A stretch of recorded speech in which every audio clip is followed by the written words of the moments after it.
A dollar earned and a dollar saved are of equal value, right? Well, no. A dollar saved is actually 26 times better.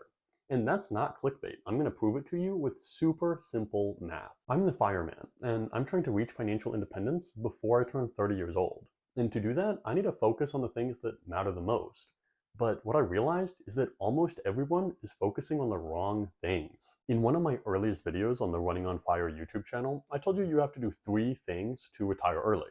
You have to make money, you have to save as much of that money as possible, and you have to invest what's left over. But those steps aren't of equal importance.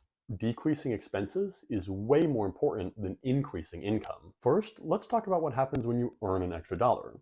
Assuming you keep your expenses steady, you're $1 closer to financial independence. That makes sense, nothing out of the ordinary. But what happens if you save an extra dollar? Well, 2 things happen. First, you have an extra dollar to invest. Just like if you'd earned another dollar, you're $1 closer to financial independence. So nothing out of the ordinary there. But something else has happened, something a lot more important. To see why, we need to talk about how much you need for retirement. The 4% rule of thumb says that as long as your money is invested wisely, you probably need around 25 times your annual expenses to be financially independent.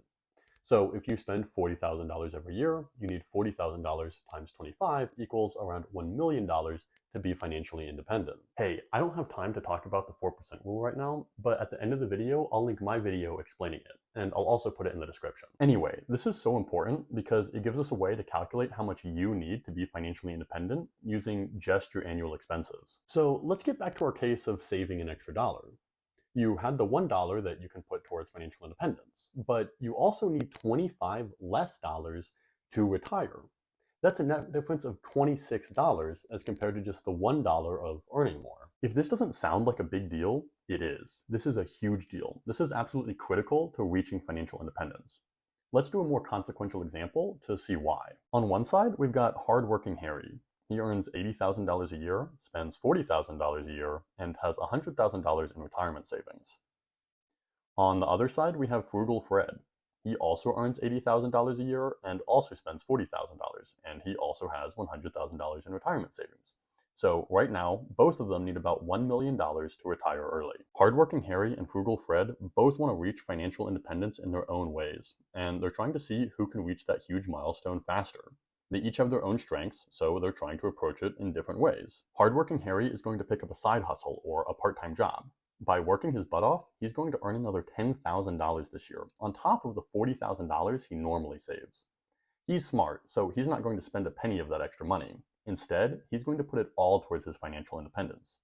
That means after 1 year, he'll be $50,000 closer to financial independence. Frugal Fred is too lazy to work another job. That's a lot of work and time, and he enjoys doing other things. Grinding for another $10,000 this next year just isn't going to work out. But he's a simple guy and doesn't need to flash his wealth on Instagram. So he'll just cut his expenses by $10,000, but keep earning his normal salary. So both hardworking Harry and frugal Fred have an extra $10,000 at the end of the year. But hold on, frugal Fred is way closer to retiring. That's because hardworking Harry increased his savings from $100,000 to $150,000 this past year. So he needs another $850,000 to be financially independent. Not bad, he's chipping away at that wealth fast. Frugal Fred also increased his savings from $100,000 to $150,000, but he doesn't need $1 million to retire anymore. In fact, he just needs $750,000. That means he just needs another $600,000 to be financially independent. That means that by saving instead of earning, Frugal Fred is $250,000 closer to financial independence than hardworking Harry.